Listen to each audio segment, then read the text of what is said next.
السلام علیکم dear students, English grammar میں آج ہم بات کریں گے سینٹنس کے حوالے سے۔ سینٹنس یا جملہ کیا ہوتا ہے؟ A group of words that makes sense is called a sentence. مختلف الفاظ کا مجموعہ فقرہ یا جملہ کہلاتا ہے۔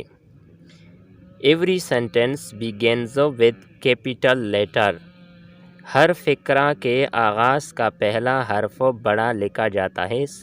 پہلی ویڈیو میں ہم نے کیپٹل لیٹر اور اسمال لیٹر کے بارے میں بات کی، یعنی ہر فقرہ کے آغاز کا جو پہلا حرف ہوتا ہے وہ ہمیشہ کیپٹل لیٹر میں ہوتا ہے۔ مثالیں دیکھیں، this is a book, Ali is my friend, he is a good boy, we are playing, father is at home.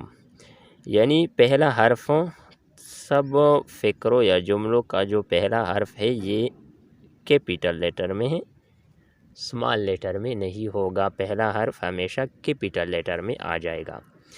ان مثالوں میں دیکھیں آپ، ایکسرسائز میں جمبلڈ ورڈ ہے، پھر سینٹنس ہے، اس کو ترتیب سے لکھنا ہے، یعنی پہلا یہ آ جائے گا۔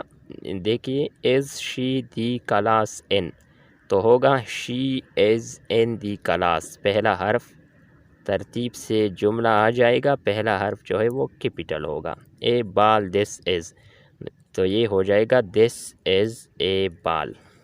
آگے جائیں، نیکسٹ ہے آئی 6 ایم اولڈ ایئرز، یہ تو ہو جائے گا آئی ایم 6 ایئرز اولڈ، یہ ہو جائے گا I have 2 brothers, I like mangoes, this is a cat. تو یہ ترتیب سے ہو جائے گا۔ دوستو، امید کرتے ہیں کہ آپ کو یہ ویڈیو سینٹنس کے بارے میں تھی پسند آئی ہوگی۔ نیکسٹ ویڈیو کے ساتھ دوبارہ ملتے ہیں۔ اللہ حافظ۔